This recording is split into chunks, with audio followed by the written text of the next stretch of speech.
This is the MSG, as in more SG. Gibson originally called the SG a Les Paul model, which ended up in a lawsuit, and they ended up going with SG as the solid guitar. I wanted a number 2 to my Paul. This guitar I was hoping would sound enough like that one. It doesn't. It was a failure on that level. It's a great guitar.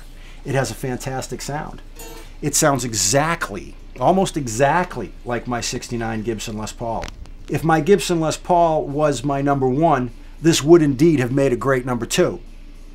But since it didn't make a great number 2 for the Paul, it's been relegated to a great guitar that I love to have around. We start at the top, Dave. Tell us about the headstock. It's all hand carved. I cut them out. I basically draw the shape out to the way I like it. I cut it out, and then I finish it. And basically, it's just triple bound to look fancy, like old Gibsons used to look. This is my take on the Gibson Diamond, which I changed into a Z.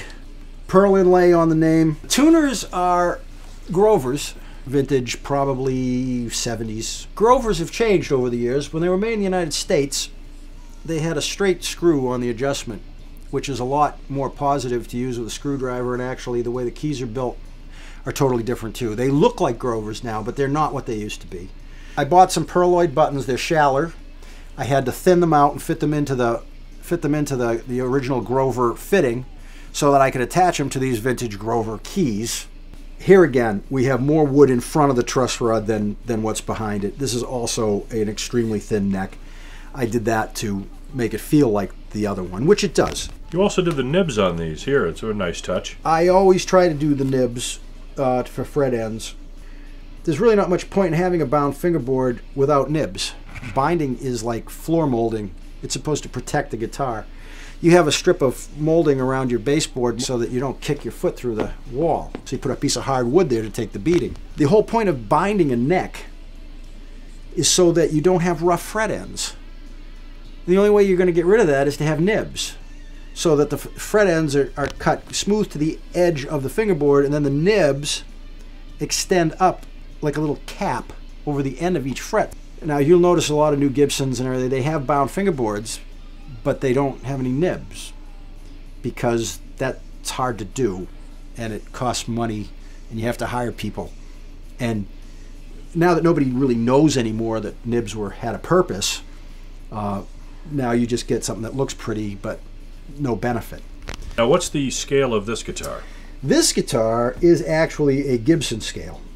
I did not stretch the neck on this one. So we're a 24 3/4 scale here. Yeah, but we're 24 fret. I wanted to have a 24 fret option.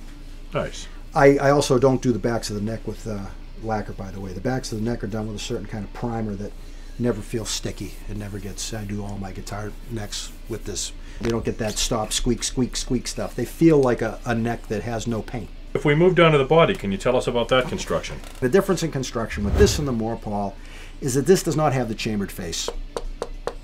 This is a carved maple face.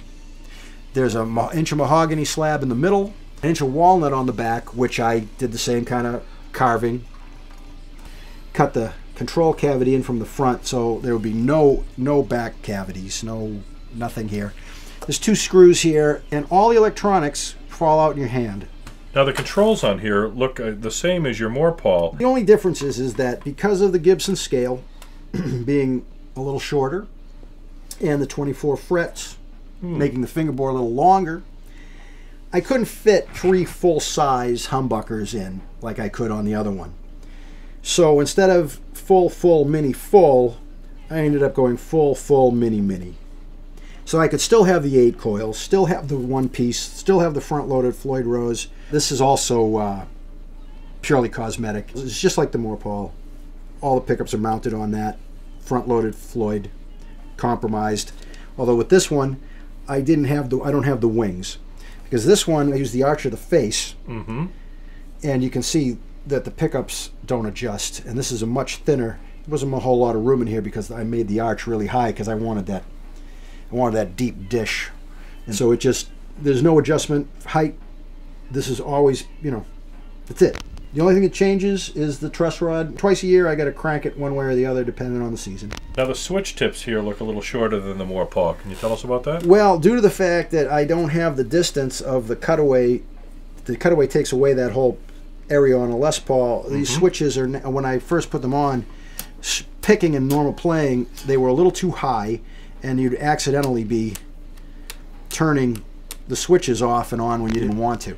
I ended up cutting out this little recess here and setting the switches in. They're regular mini switches, but they're very short without a cap, and they're hard, so I wanted to make them more sizable, easier to grab. What are they made of? These are bone. The white ones are bone. The black ones are ebony. Could you tell us a little bit about the handle here? That's a nice match to the fingerboard. Being an SG knockoff, I wanted the Gibson look in the same way I wanted the Bigsby look on that. I took a floyd-rose arm, which is what this is, and I went to the store and I bought a bottle brush with a plastic white handle because it had a nice thick piece of the right kind of plastic. Sure. And I cut the piece to fit to size, attached it to the arm, and then I took all my leftover pearl inlay stuff, all my little chopped pieces and little parts. This is all my leftover pearl that I just glued to it, and some real craftsmanship. All right, this is Dave's MSG. Let's hear what this sounds like.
Everything is a one-off. Everything is to my particular desire, which is what I think a guitar should be. It should be what you want it to be.